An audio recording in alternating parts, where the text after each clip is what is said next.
ಇದ್ರಲ್ಲ, ಅವರು ನಿನ್ನನ್ನು ಕೆಳಗಿನಿಂದ ಮೇಲೆ, ಮೇಲಿಂದ ಕೆಳಗೆ ನೋಡ್ತಾ ನೋಡ್ತಾ ಇರುವಾಗ ನೀನೊಂದು ಕಳ್ಳರ ಹಾಗೆ ಮುಖ ಅಡ್ಡ ಅಡ್ಡ ಹಿಡಿತಿದ್ದಿ. ಏನಾದ್ರು ಅಷ್ಟು ನೋಡುವುದು ಸುಮ್ಮನೆ ಇರ್ಲಿ. ಅವರು ಹೋಗ್ತಾ ಹೋಗ್ತಾ 3 ದಾರಿ ಸೇರುವಲ್ಲಿ ಎಂತದೋ ಹೇಳಿದ್ರಂತೆ.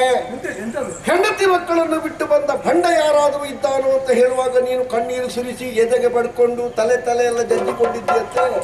ಅಂತವರೂ ಇದ್ದಾರಲ್ವಾ ಅಂತ ನಾನು ಯೋಚನೆ ಮಾಡಿದ್ದೆ. ಯಾರ್ಯಾರದ್ದೋ ಹೆಂಡತಿ ಮಕ್ಕಳನ್ನು ಬಿಟ್ಟು ಬಂದ್ರೆ ನಿನಗಿಲ್ಲಿ ಮರುಕಲ್ವಾ? ಇರ್ಲಿ. ಕುಂಡಿನಾಪುರದಿಂದ ಒಂದು ಓಲೆ ಬಂದಿದ್ದು ನನಗೆ, ಸ್ವಲ್ಪ ವಾಚಿಸ್ತೇನೆ. ನೀಲಿ ಬದಿಯಲ್ಲಿ ನಿಂತ್ಕೋಯ.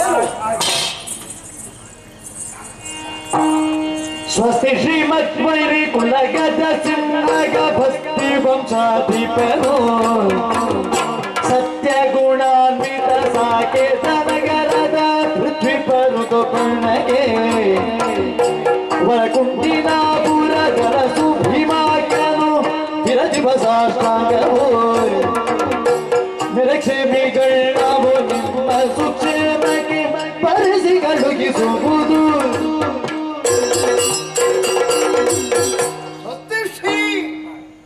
ಗಮಸ್ತಿ ವಂಶೀಯರು ರಾಜಋಷಿಯೂ ಆಗಿರುವಂತಹ ಋತುವರ್ಣ ಭೂಪತಿಗೆ ಕುಂಡಿನಾಪುರದ ಅಧಿಕಾರಿಯಾದಂತಹ ಭೀಮಕ ಮಹಾರಾಜರು ಮಾಡುವ ಸತ್ಪ್ರೇಮ ನಮಸ್ಕಾರಗಳು. ನಾವೆಲ್ಲ ಕ್ಷೇಮಿಗಳು ನಿಮ್ಮ ಕ್ಷೇಮವನ್ನು ಬಯಸಿ ಭಾವಿಸುತ್ತಾ ಹೀಗೊಂದು ವಿಷಯವನ್ನು ತಿಳಿಸುವುದಕ್ಕಾಗಿ ಈ ಲೇಖ.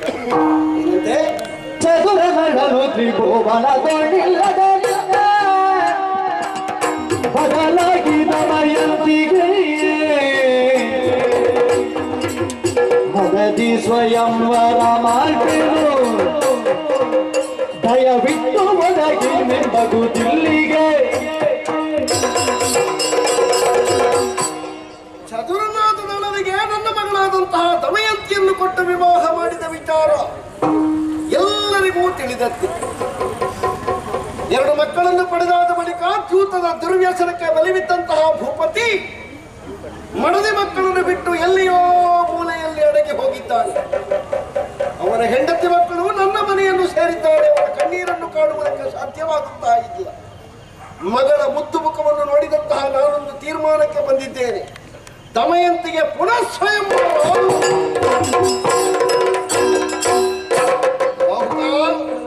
ಹೇಳ. ನಿನ್ನಲ್ಲಿ ಎಷ್ಟು ಸಲ ಹೇಳಿದ್ದೇನೆ, ಆ ಹೊಗೆ ಬಿಡಬೇಡ, ಹೊಗೆಯ ಹತ್ತಿರ ಹೋಗಬೇಡ. ಎಷ್ಟೊತ್ತಿಗೆ ನೋಡಿದ್ರು ನಿನ್ನಂತ ಚಟ ಒಂದು ಬಿಡುವುದೇ ಇಲ್ಲಲ್ಲ ನೀನು. ಎಂತದ್ದು ತಲೆ ತಿರುಗೋದು? ಹೊರಗೆ ಕೂತ್ಕೋ ಆಯ್ತಾ? ವಸುದೇವನು ಬಂದು ನೆರೆದಿಗಳೆಲ್ಲರೂ ದಶಮಿಯ ದಿನದವಧಿ ಎಸೆವಗಳಿಗೆ 13ಕ್ಕೆ ಶುಭ ಲಗ್ನ ಕುಶಲಗಳಿಟ್ಟಿಗೆ. ಮಗಳಿಗೆ 2ನೇ ಮದುವೆ ಅಂತ ತೀರ್ಮಾನಿಸಿದ ನಾನು ದೇಶಾಧಿಪಾಲಕರಿಗೆಲ್ಲ ಸುತ್ತೋಲೆಯನ್ನು ಕಳಿಸಿದ್ದೇನೆ. ಬರುವ ದಶಮಿಯ 13ನೇ ಗಳಿಗೆ ಸರಿಯಾಗಿ ನಡೆಯುವಂತಹ ವಿವಾಹ ಸಂಭ್ರಮದಲ್ಲಿ ತಾವೆಲ್ಲರೂ ಪಾಲ್ಗೊಂಡು ವಿವಾಹವನ್ನು ಚಂದಗಾಣಿಸಿಕೊಡಬೇಕಾಗಿ ಕೇಳಿಕೊಳ್ಳುತ್ತಿರುವ ಇತಿ ಭೀಮಕ ಮಹಾರಾಜ.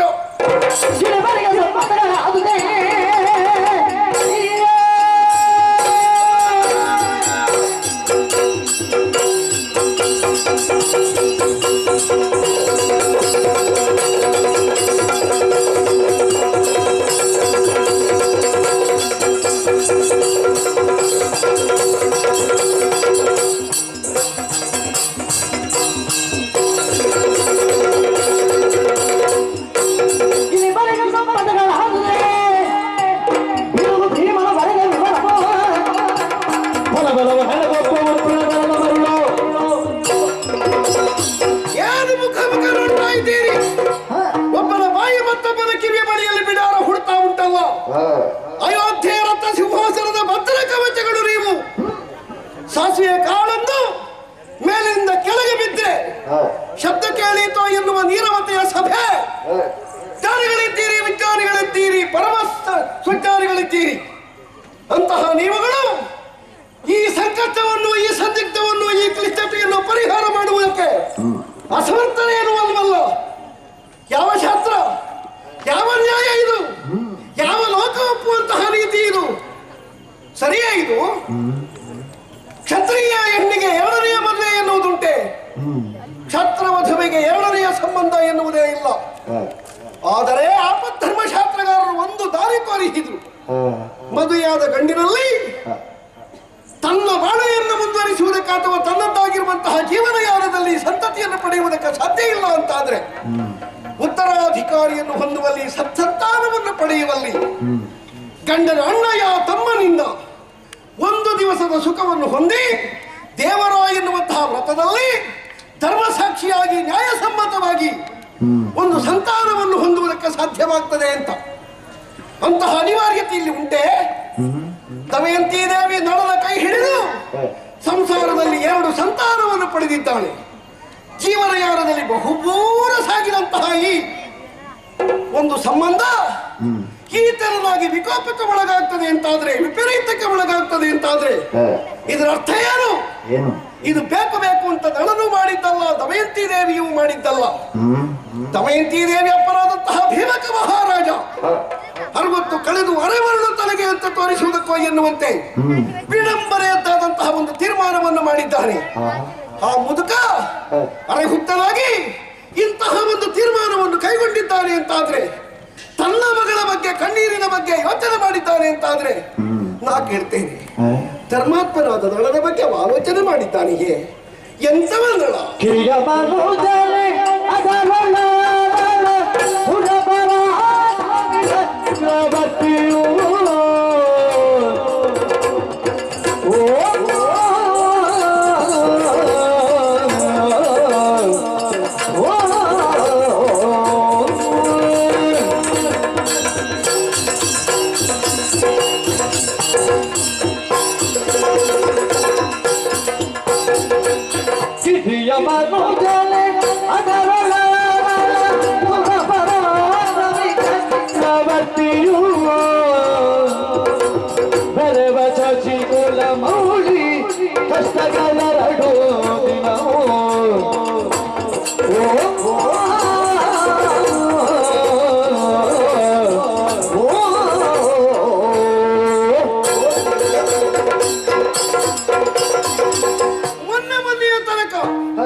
ನಮ್ಮ ಎದುರೆಲ್ಲ ಮೀಸೆಗೆ ತುಪ್ಪ ಸವರ್ತಾ ಇದ್ದ, ಹಣ್ಣು ಮೀಸೆಯನ್ನು ನೇರ ಬಡಿತಾ ಇದ್ದ.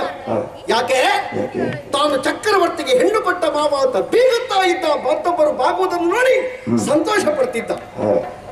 ಅಳಿಯ ಒಳ್ಳೆದಿರುವಾಗ, ಅಳಿಯ ಸರಿ ಇರುವಾಗ, ಅಳಿಯಲ್ಲಿ ಬೇಕಾದಂತ ಐಶ್ವರ್ಯವು ತುಂಬಿರುವಾಗ ಅವ ಮಗಳಿಗೆ ಗಂಡನೂ ಹೌದು, ತನಗೆ ಅಳಿಯನೂ ಹೌದು, ಊರಿಗೆ ಸಂಬಂಧಿಕನೂ ಹೌದು, ಮಾನವಂತನೂ ಹೌದು. ಆದ್ರೆ ಏನ್ ಮಾಡೋಣ ಹೇಳಿ? ಕಟ್ಟ ಸುಖ ಎನ್ನುವುದು ಇದ್ದಲ್ಲೇ ಇರುವಂತದ್ದಲ್ಲ, ಕಲ್ಲ ಬರಕ ಬರುವಂತದ್ದಲ್ಲ, ಮನುಷ್ಯರಿಗೆ ಬರುವಂತದ್ದು. ಕರ್ಮದೋಷವೋ ಕಾಲದೋಷವೋ ಗೊತ್ತಿಲ್ಲ. ನಳ ಚಕ್ರವರ್ತಿಗೆ ಬಂದಳಿಸಿದಂತಹ ಕಷ್ಟ ಎಲ್ಲಿದ್ದಾರೋ ಪುಣ್ಯಾತ್ಮ ನಾನರಿಯೇ. ಪಶು ಪಕ್ಷಿಗಳ ಭಾಷೆಯನ್ನರಿತು ವ್ಯವಹರಿಸಬಲ್ಲಂತಹ ಪರಂಗಿತ ಜ್ಞಾವ, ಸಮಸ್ತ ಔಷಾದಿಗಳಿಗೂ ತಂಪಿನ ಹನಿಯನ್ನು ಸಿಂಚನಪಡಿಸುವ ಶಾಂತಮೂರ್ತಿಯಾದ ಚಂದ್ರಪುರ ವಂಶದಲ್ಲಿ ಹುಟ್ಟಿದವ, ಅಮೃತಾಂಶ ವಂಶ ವಯಮಾಮೃತಕರಣನಾಗಿರುವಂತಹ ನಳ ಚಕ್ರವರ್ತಿ ಇವತ್ತಿಲ್ಲ, ಎಲ್ಲಿಯೋ ಹೋಗಿದ್ದಾನೆ. ಅಂತಹ ಪುಣ್ಯಾತ್ಮನ ಬಗ್ಗೆ ಒಂದು ಹನಿ ಕಣ್ಣೀರನ್ನು ಸುರಿಸುವುದಕ್ಕೆ ಮಾನವೀಯತೆ ಇಲ್ವೇ? ಇವನಿಗೆ ಅವನ ಬಗ್ಗೆ ಸ್ಪಂದಿಸುವುದಕ್ಕೆ ಒಂದು ಹೃದಯ ಇಲ್ವೇ? ಮೃದುತ್ವ ಇಲ್ವೇ ಅದರಲ್ಲಿ? 2 ಮಕ್ಕಳನ್ನು ಪಡೆದಿದ್ದಾನೆ. ತನ್ನ ಸತಿಯಾದಂತಹ ದಮಯಂತಿಯ ಬಗ್ಗೆ ಏನೆಲ್ಲ ಕನಸು ಕಂಡಿದ್ದಾನೋ ಏನು.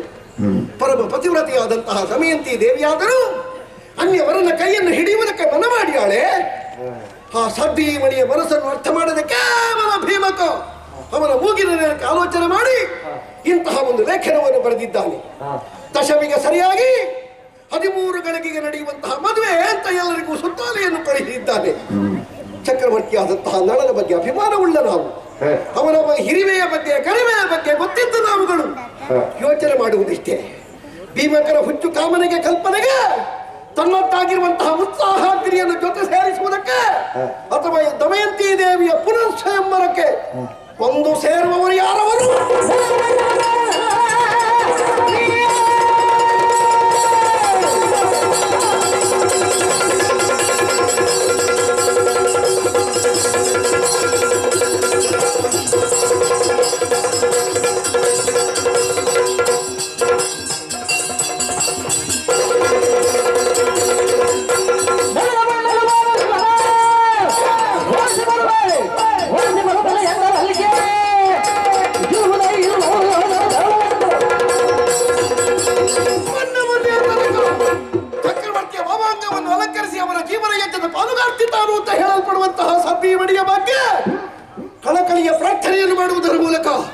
ತಮ್ಮ ನೊಸಲಲ್ಲಿ ಹೊತ್ತಿರುವಂತಹ ಮಕುಟ ಮಣಿಯನ್ನು ಅವಳ ಪಾದಬುಡಕ್ಕೆ ಚಾಚಿ ಇವರ ಮಂಡೆಯ ಮಣಿಮಕುಟದ ನೀರಾಜನವನ್ನು ಅವಳ ಕಾಲಿಗೆ ಬೆಳಗುತ್ತಾ ಇದ್ರು. ಅಂತವರು ಇವತ್ತು ಗಂಡ ಇಲ್ಲ ಅಂತ ಹೇಳುವಾಗ ಅವಳ ಮೈಸಿರಿಯ ಬಗ್ಗೆ ಮರುಳಾಗಿ ಗಂಡ ಇಲ್ಲದೆ ಇರುವ ಹೆಂಡತಿಗೆ ತಾವು ಗಂಡಂದಿರಾಗ್ತೇವೆ ಅಂತ ಭಂಡನೃಪಾರೆಲ್ಲ ಹೊರಡ್ತಾರೆ ಅಂತ ಆದ್ರೆ ಮಂಡ್ಯ ಮನೆ ಕಡಿಬೇಕಿತ್ತು. ಆದ್ರೆ ಏನು ಮಾಡೋಣ ಹೇಳಿ, ದುಷ್ಕರ್ಮ ನಡೆಯುವ ಜಾಗಕ್ಕೆ ಅಯೋಧ್ಯೆಯಿಂದ 200 ಯೋಜನದ ದೂರ ಸಾಧಾರಣ ಪ್ರಯಾಣಿಸುವುದಕ್ಕೆ 15 ದಿವಸಗಳು ಬೇಕು. ಇವತ್ತು ನವಮಿ, ನಾಳೆ ದಶಮಿಯ 13 ಗಳಿಗೆಗೆ ಮದುವೆ. ಹೋಗಿ ಮುಟ್ಟುವುದಕ್ಕೆ ಅವಕಾಶ ಇಲ್ಲದಾಗಿ ಹೋಯ್ತಲ್ಲ, ಏನು ಮಾಡ್ಲಿ? ನಾನೇ ಕೇಳು ಇಲ್ಲಿ ಬರಿತೇನೆ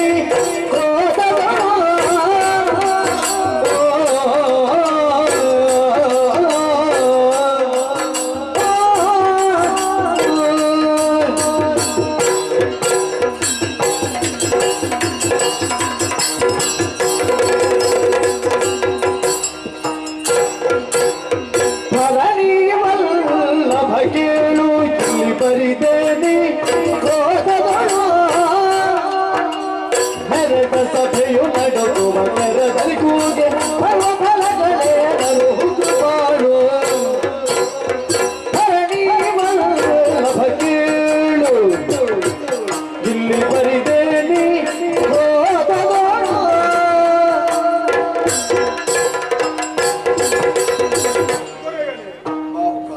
ಪುಂಡಿನಾಪುರದಿಂದ ಬಂದ ಓಲೆಯನ್ನು ಓದ್ತಾ ಇರುವಾಗ ನಿಶ್ಶಬ್ದವಾಗಿದೆ ನಮ್ಮ ಸಭೆ. ಓಲೆಯನ್ನು ಓದಿದ್ರೆ ಸಿಟ್ಟಿಂದ ಹಾರಾಡ್ತಾ ಇದ್ದೇನೆ.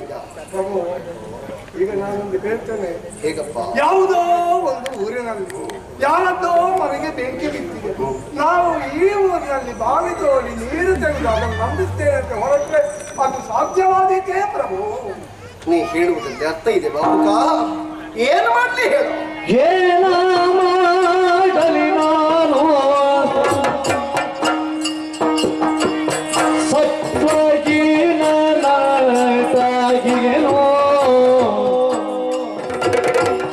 ಮಾನವಿ ಮಗುವಿಗೆ ದಿನ ಗದಿನೈದಿರೆ ಸಾಯಿಸೋ ಬಗೆಯ ಏನ ಮಾಡಲಿ?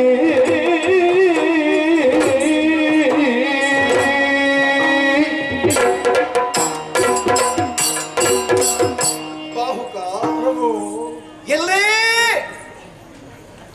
ನಾವು ಯೋಚನೆ ಮಾಡುವುದಿದ್ರು ಅರ್ಥಾರ್ಥ ಸಂಬಂಧ ಬೇಕು ಅಲ್ವೇ? ಪುಂಡಿನಾಪುರದಲ್ಲಿ ನಡೆಯಬಹುದಾದಂತಹ ಮದುವೆಯ ಬಗ್ಗೆ ಅಹಿತವನ್ನು ಎಣಿಸಿದ ನಾನು ನಿಲ್ಲಿರ್ತೇನೆ ಅಂತ ನನ್ನ ಸಭೆಯಲ್ಲಿ, ಅಂದ್ರೆ ಅಯೋಧ್ಯೆಯ ರಾಜಚಾಮಣಿಯಲ್ಲಿ ಹಾರಿದ್ರೆ ಅಲ್ಲಿ ನಿಂತೀತೋ ಅಲ್ವೇ? ಯಥಾರ್ಥ ನಿನ್ನ ಮಾತು. ಆದ್ರೆ ಬಾಹುಕ, ಒಂದು ನೆನಪಿಟ್ಟುಕೋ, ಏನು ಸ್ವಾಮಿ? ಸಜ್ಜನರಿಗೆ ನೋವಾಗ್ತದೆ ಅಂತ ಆದ್ರೆ ಧರ್ಮ ವಿರುದ್ಧವಾದಂತಹ ಕಾರ್ಯ ಇಲ್ಲಾದ್ರೂ ನಡೆಯುತ್ತದೆ ಅಂತ ಇದ್ರೆ ನನ್ನ ಮನಸ್ಸು ಸಹಿಸೋದಿಲ್ವೋ? ನಾನು ಮೊದಲೇ ರಾಜಋಷಿ. ಹೌದು ಹೌದು. ತಡೆಬೇಕು, ನಿಲ್ಲಿಸಬೇಕು ಎನ್ನುವಂತಹ ಹುಮ್ಮನಸ್ಸುಂಟು.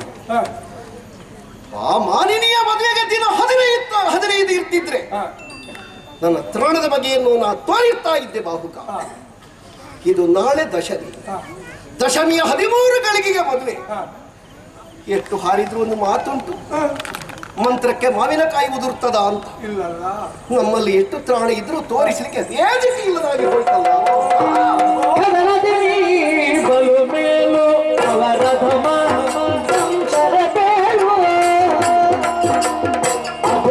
ಸೇನ ಸಮೇತ ದೊಡ್ಡಿಬ್ಬರು ಹನಾರಿಯ ತಿಳಗೆ ನಿಸದ ಹೊಗರು ಧರಣಿ ವಲ್ಲಭ ಕೇಳು ಇಲ್ಲಿ ಬರಿದೆ ನೀ ಹೋಗಬಹುದು.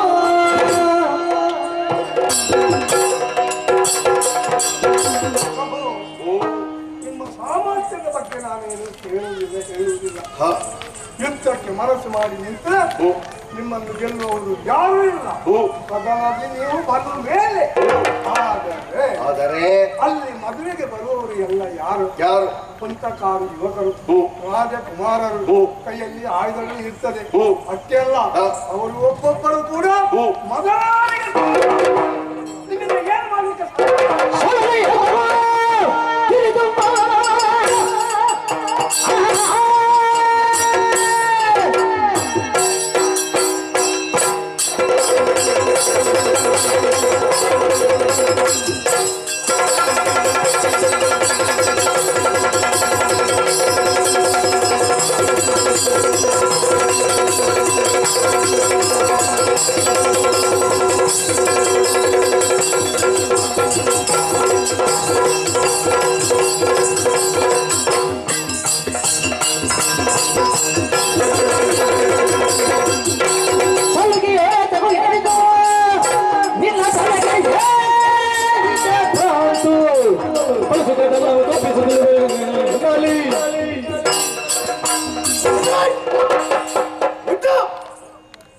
ನಿನ್ನ ಜಾಗೆಯಲ್ಲಿ ಮತ್ತೊಬ್ಬ ಇರ್ತಾ ಇದ್ರೆ ತೆರೆದ ತುಟಿ ಬಂದಾಗುವುದಕ್ಕಿಂತ ಹರಿತಾ ಇದ್ದೆ.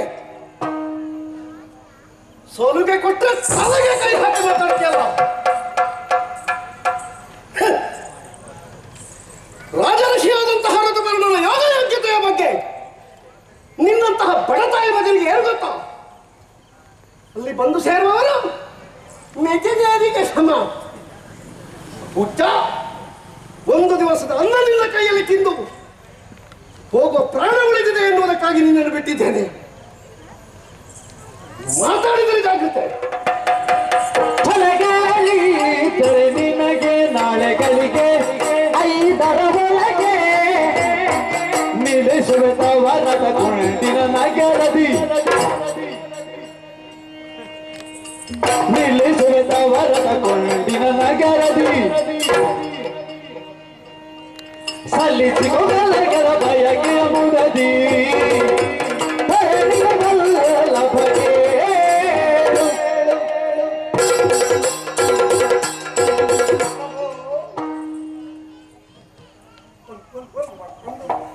ಸರಿ ಮಾತಾಡು. ಅಷ್ಟು ಛಲಗಳಿದೆ ನಿಮಗೆ. ಇಲ್ಲದೆ ಮಾತಾಡ್ತಾ ಇರಲ್ಲ ನಾನು. ಛಲಗಳಿದ್ದರೆ ನಿಮಗೆ ನಾಳೆಗಳಿಗೆ 1ರ ಒಳಗೆ 2ರ ಒಳಗೆ 3ರ ಒಳಗೆ ಬೇಡ, ಗಳಿಗೆ 5ರ ಒಳಗೆ ರಥ ಸಹಿತ ಕುಂಡಿನಾಪುರಕ್ಕೆ ನಾನು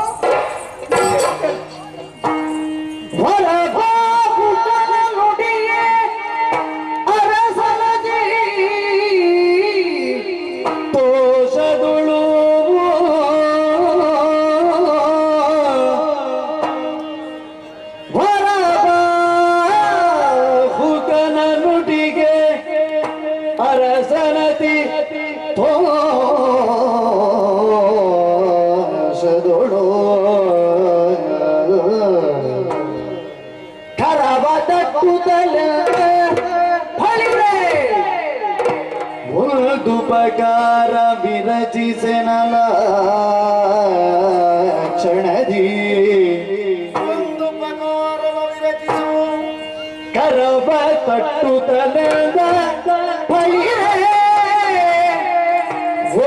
ಉಪಕಾರ ವಿರಚಿಸೆನಲ ಕ್ಷಣದಿ ಒಂದೇ ಉಪಕಾರ ವಿರಚಿಸೆನಲ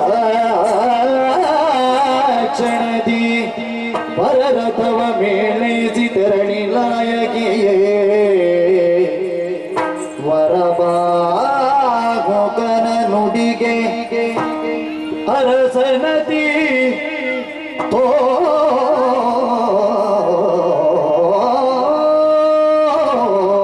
ತೋಷದೊಳು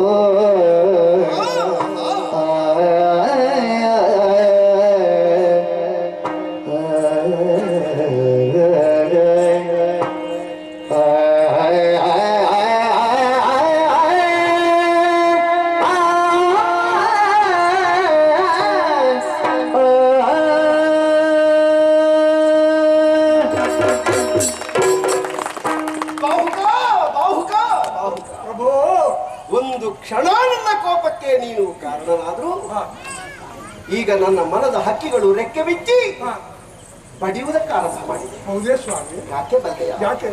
ವರಬಾಹುಕ ವರಬಾಹುಕ ನನ್ನ ಪಾಲಿನ ವರಸದೃಶ್ಯ ನೀನು.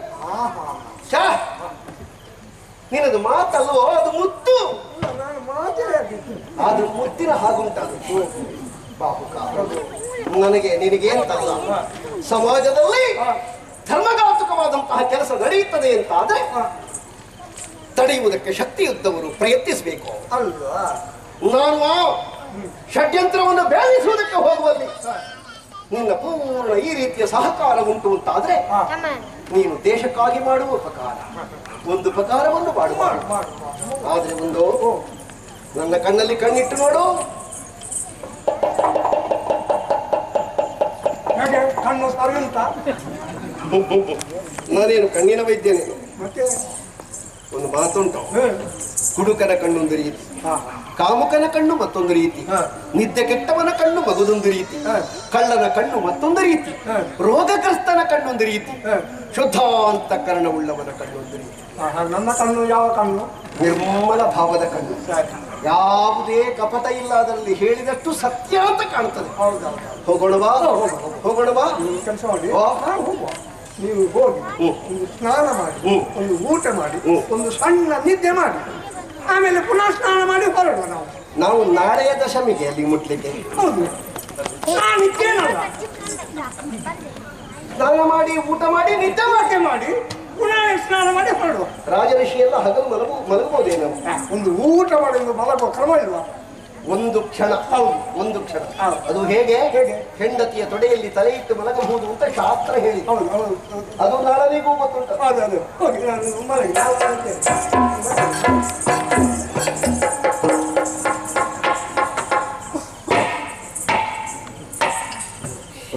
ಅದೆಂತ ಎಲ್ಲ ಸರಿ ಮಾಡ್ಬೇಕು, ಇಲ್ಲದೆ ಆಯ್ತಾ? ಎಲ್ಲ ಸರಿ, ಎಲ್ಲ ಸರಿ.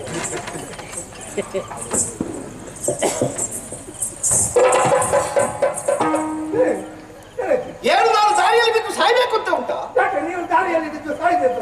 ಎಂತದದು? ಕುದುರೆ ಗಾಳಿಗೆ ಹಾರುವ ಹಾಗುಂಟು ಬಡಕಲು ಕುದುರೆ. ನಮ್ಮ ಲಾಯದಲ್ಲಿ ಇಂತಹ ದಷ್ಟಪುಷ್ಟವಾದ ಕುದುರೆಗಳಿರುವಾಗ ಈ ಸಪ್ಪರದ ಕುದುರೆ ಕಟ್ಟಿದ್ಯಲ್ಲ ನೀನು. ಈಗ ದಪ್ಪದ ಕುದುರೆ ಓಡ್ತಾರೆ, ಮತ್ತೆ ಓಡೋದಿಲ್ವಾ? ನಾನು ಕೇಳ್ತೇನೆ, ಒಬ್ಬ ದಪ್ಪಗಿನವನನ್ನು ಒಬ್ಬ ತೆಳ್ಳಗಿನವನನ್ನು ಓಡುತ್ತೀನಿ ಬಿಡಿ. ಮೊದಲ ಮುಟ್ಟುವುದು ಯಾರು? ಯಾರು? ತೆಳ್ಳಗಿನವ. ದಪ್ಪದವರೆಲ್ಲ ಮಧ್ಯದಲ್ಲಿ ಅದಿರ್ಲಿ, ಈ ಮೈ ಮೇಲೆ ಹುಣ್ಣಾಗಿ ನೊಣ ಹಾರ್ತಾ ಉಂಟು. ಅದರ ಅಡಿಯಲ್ಲಿ ಒಂದು ಕೈ ನೋವಾದದ್ದು, ಹೀಗೆ ಎತ್ತಿ ಹಿಡಿದು. ಅದೆಂತದು? ಎಂತದು? ಸುಳಿಗಳು, 8 ಸುಳಿಗಳು. ಉತ್ತಮ ಶ್ವ. ಉತ್ತಮಾಶ್ವ. ನೆತ್ತಿಯಲ್ಲಿ ಒಂದು, ಬೆನ್ನಲ್ಲಿ ಒಂದು, ಬಾಲದಲ್ಲಿ ಒಂದು, ಹೊಕ್ಕುಳ ಅಡಿಯಲ್ಲಿ ಒಂದು, ಉಭಯ ಪಾರ್ಶ್ವಗಳಲ್ಲಿ 2 ಅಟ್ಟ ಸುಳಿಗಳುಳ್ಳಂತಹ ಕುದುರೆಗಳು ಉತ್ತಮ ಅಶ್ವಗಳು, ದಿವ್ಯಾಶ್ವಗಳು. ಇದು ನೋವಲ್ಲ, ಮತ್ತೆ ಓಟಕ್ಕೆ ತಯಾರಾಗಿ ಓಡುವ ಕುದುರೆಯ ಲಕ್ಷಣ ಒಂದು ಕೈಯನ್ನು ಎತ್ತಿಯೇ ಇರ್ತದೆ, ಅದು ನೋವಿನಿಂದಲ್ಲ. ಉಳಿದದ್ದು ಇದೆಲ್ಲ ಕುದುರೆಗೆ ಹುಟ್ಟಿದ್ದು, ಅದೆಲ್ಲ ದಪ್ಪಗಿದ್ದೆಲ್ಲ ಕತ್ತೆಗೆ ಹುಟ್ಟಿದ್ದು. ಏನೋ ಇನ್ನೊಂದು ನನಗೆ ಗೊತ್ತಿಲ್ಲ, ಕತ್ತೆಗೆ ಕುದುರೆ ಹುಟ್ಟುತ್ತದೆ ಇರ್ತದೆ ಯಥಾರ್ಥ. ಇರ್ಲಿ, ಇದು ನನ್ನ ಸಾರಥಿಯಾದ ಜೀವನ, ನಳನ ಸಾರಥಿಯಾದ ವಾಷ್ಣೇಯ ಇಬ್ಬರು ನಮ್ಮೊಟ್ಟಿಗೆ ಬರ್ತೇನೆ ಅಂತ ಹೇಳ್ತಾ ಇದ್ದಾರೆ. ಯಾರು ಬೇಕಾದ್ರೆ ಬರಲಿ, ಕುದುರೆಯ ವಾಟೆ ಮಾತ್ರ ನನ್ನ ಅದು ಕೈಯಲ್ಲಿ. ನಿನ್ನಲ್ಲಿ ಕ್ರಮ ಬಿಡಬಾರ್ದಲ್ಲ. ಸಾರಥಿಯಾದ ನೀವು ಬಂಧಿಸಿ ರಥಕ್ಕೆ ಪ್ರದಕ್ಷಿಣೆ ಬಂದು ಏರಿಕೊಳ್ಳೇನೋ.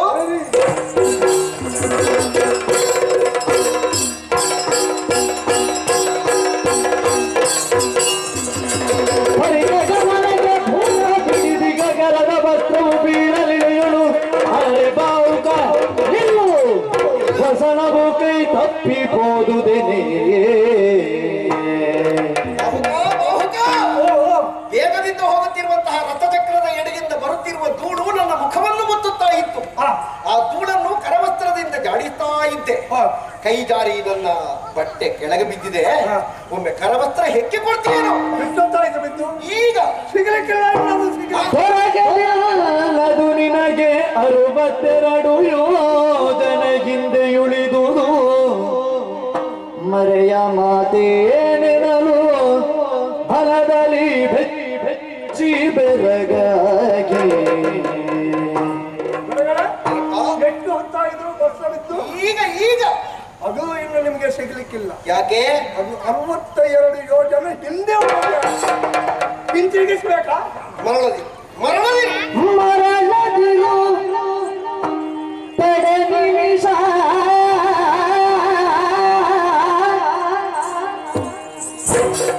ಮರಳದಿರು ತಡೆ ನಿಮಿಷ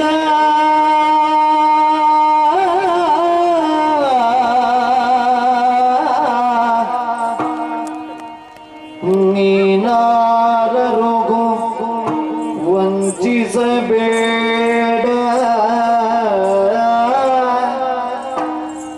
ನೀನಾರರುಗೂ ವಂಚಿಸಬೇಡ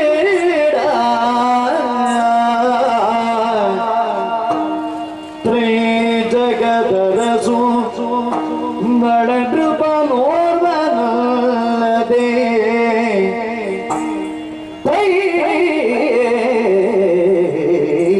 ಜಗದರಸು ನಳನಪನೋರ್ವನಲ್ಲದೆ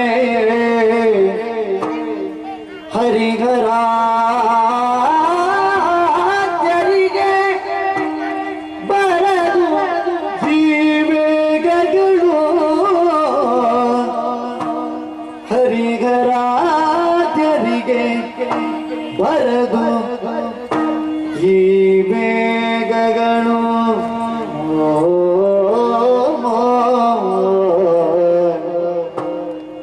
ಮರಳದಿರು ತಡೆ ನಿಮಿಷ ತಡೆ ನಿಮಿಷ ನೀನಾರರುಗೋ ವಂಚಿಸಬೇಡ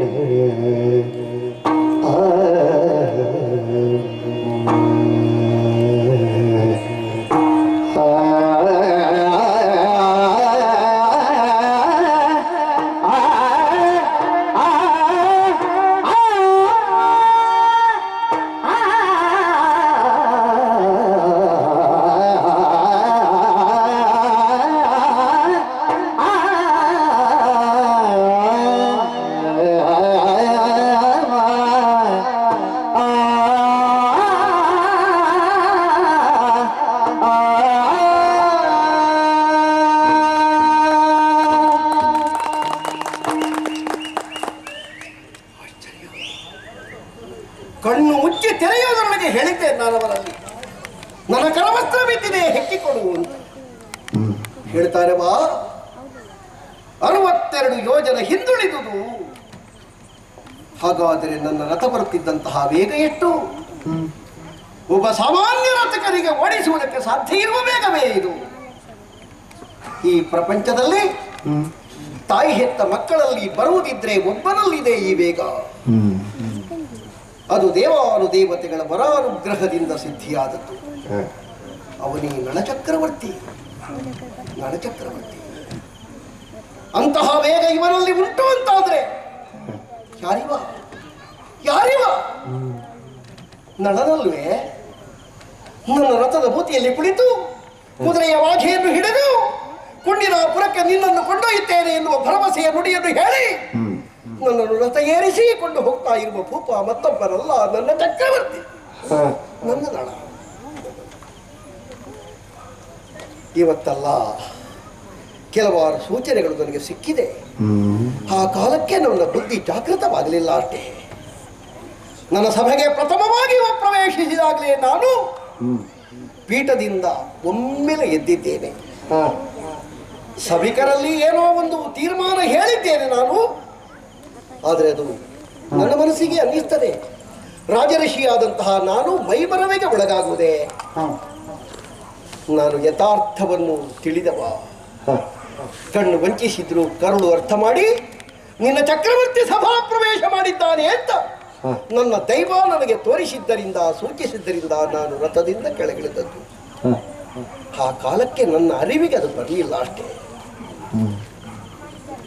ಹೆಣ್ಣು ಕುದುರೆಯೊಂದು ಚಾನಾಹಾರಿ ಮಾಡಿದ ಸಂದರ್ಭ ಅದನ್ನು ಕೇವಲ ಸಮುಚ್ಚೆಯಿಂದ ಹತೋಟಿಗೆ ತಂದ ಇವರಿಗೆ ಅಷ್ಟರ ಹೃದಯ ಗೊತ್ತಿದೆ ಅಂತ ನನಗೆ ಯಾಕೆ ಆಗ ಅರ್ಥ ಆಗಲಿಲ್ಲ. ಬೇಟೆಯಾಟದಲ್ಲಿ ಮದಿಸಿದ ಮದ್ದಾನೆಯನ್ನು ಹಿಡಿದು ಕೊಲ್ಲುವ ಕಾಲಕ್ಕೆ ಇವರ ರಟ್ಟೆಗೆ ನಾನು ಕೈ ಹಾಕಿದ್ದೆ.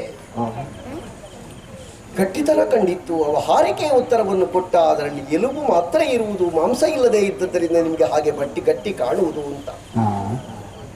ಆಮೇಲೆ ಕಾಡಿನಲ್ಲಿ ಬಿದ್ದ ನನ್ನನ್ನು ಅನ್ನ ಕೊಟ್ಟು ಕಾಪಾಡಿದ.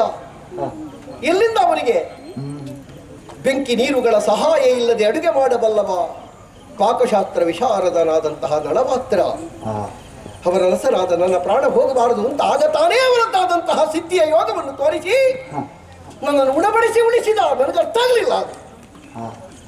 ಸುದೇವ ಬ್ರಾಹ್ಮಣ ಬಂದು ಇವರನ್ನು ನೋಡಿದ. ಇವ ಮುಖ ತೋರಿಸಲಿಲ್ಲ. 3 ದಾರಿ ಸೇರುವಲ್ಲಿ ಹೆಂಡತಿ ಮಕ್ಕಳನ್ನು ಬಿಟ್ಟು ಬಂದವ ಯಾರು ಅಂತ ಬೊಬ್ಬೆ ಹಾಕಿದ್ದಕ್ಕೆ ಇವ ಸ್ಪಂದಿಸಿದ, ಕಣ್ಣೀರು ಸುರಿಸಿದ. ಪತ್ರವಾಚನ ಮಾಡುತ್ತಿದ್ದಂತೆ ದಮಯಂತಿಗೆ ಪುನಃ ಸ್ವಯಂವರ ಅಂತ ಹೇಳುವಾಗ ತಲೆ ತಿರುಗಿತ್ತು. ತನ್ನ ಹೆಂಡತಿಗೆ ಮತ್ತೊಂದು ಮದುವೆ ಅಂತ ಕೇಳಿದಾಗ ಯಾವ ಗಂಡನಿಗೆ ತಲೆ ಇದ್ರೆ ತಿರುಗಲಿಕ್ಕಿಲ್ಲ. ನನಗೆ ಅರ್ಥ ಆಗಲಿಲ್ಲ. ನನ್ನ ರಥವದ ವೇಗವನ್ನು ಕಾಣುವಾಗ ನನಗೆ ಅರ್ಥ ಆಗಲಿಲ್ಲ ಅಂತ ಆದರೆ ನನಗೆ ಅರ್ಥದ ವ್ಯವಸ್ಥೆ ಇದ್ದೇನು ಪ್ರಯೋಜನ? ತಿಳಿಯಿತಲ್ಲ, ವಿಳಂಬ ಸಲ್ಲದು. ಹೋಗುವ, ನಾಳೆ ಹೊತ್ತಾಯ್ತು. ಗೊತ್ತಾಯ್ತು, ನೀನಿದೆಯಲ್ಲ ನೀನಿದೆಯಲ್ಲ.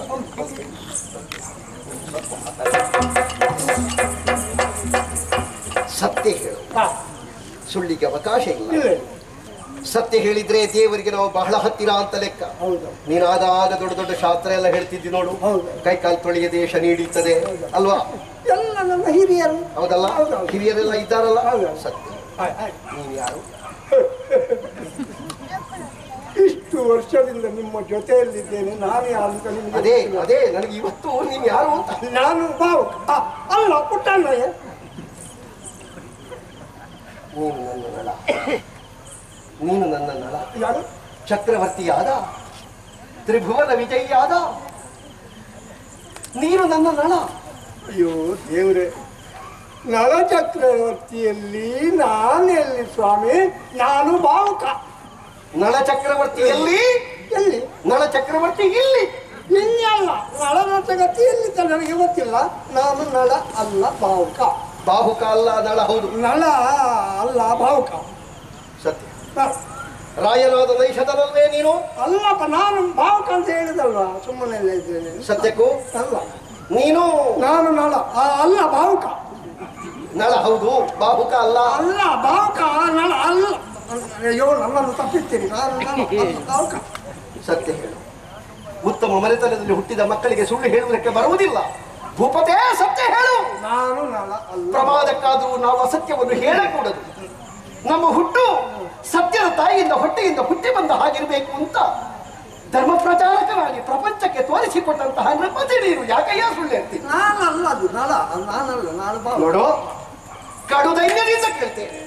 ಬಾಳದೈನ್ಯದಿಂದ ನಾನು ಕೇಳಿದರು ಒಳವ ನೀನು ಹೇಳದಿದ್ದ ಮೇಲೆ ನಿನ್ನ ಕಾಲಿನಡಿಯೋಳು ನಾಲಿಗೆಯ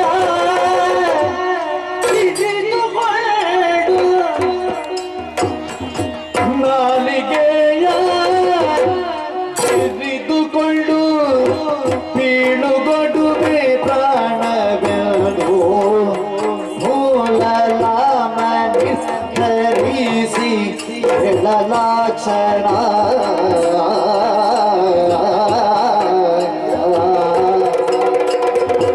ಬಾಳದೈನ್ಯದಿಂದ ನಾನು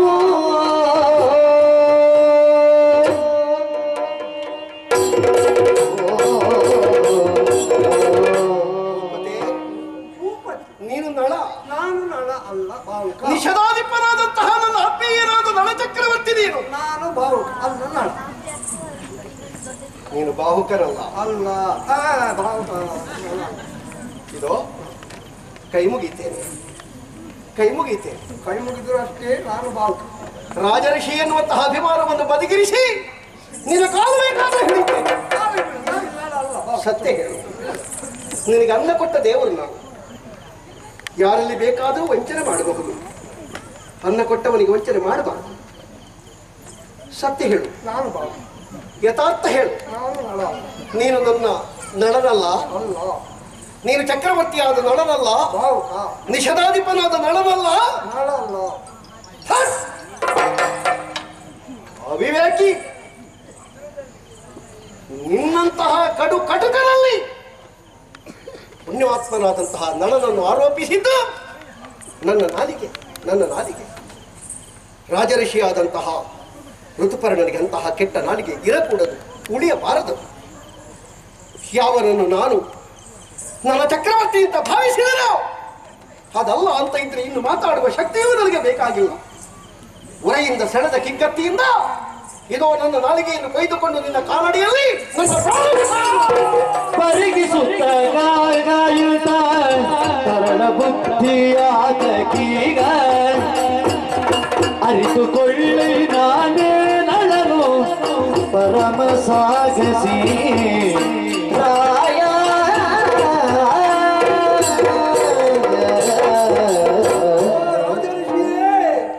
ನಾನೇ ನಿನ್ನ ನಳ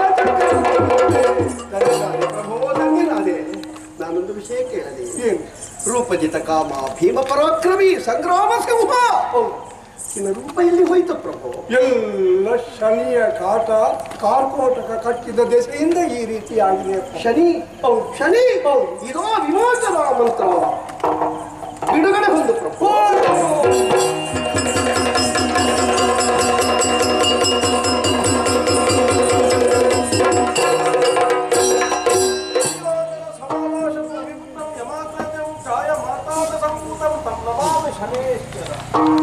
ದೀರ್ಘದೇಹನು ವಿಶಾಲಾಕ್ಷನು ಯವನಿಗೆ ಅಗ್ರಜನವಾಗಿ ಮಂದಚರನಾಗಿಯೂ ಪ್ರಪಂಚಕ್ಕೆ ಅನುಗ್ರಹಕಾರಕರಾಗಿಯೂ ಒದಗಿ ಬಂದಂತಹ ಶನಿ ಪರಮಾತ್ಮ ಎನ್ನುವುದನ್ನು ನಾನು ಬಲ್ಲೆ ದೇವ್ರೆ. ಹಾಗೆಯೂ ಕೂಡ ಪ್ರಪಂಚ ಮುಖದಲ್ಲಿ ದಂಡಧರನಾಗಿ ಇಬ್ಬರು ಕಾಣಿಸಿಕೊಳ್ತಾರೆ. ಒಬ್ಬ ಆತ ಯಮದೇವ, ಮತ್ತೊಬ್ಬ ಶನಿ ಮಹಾತ್ಮ.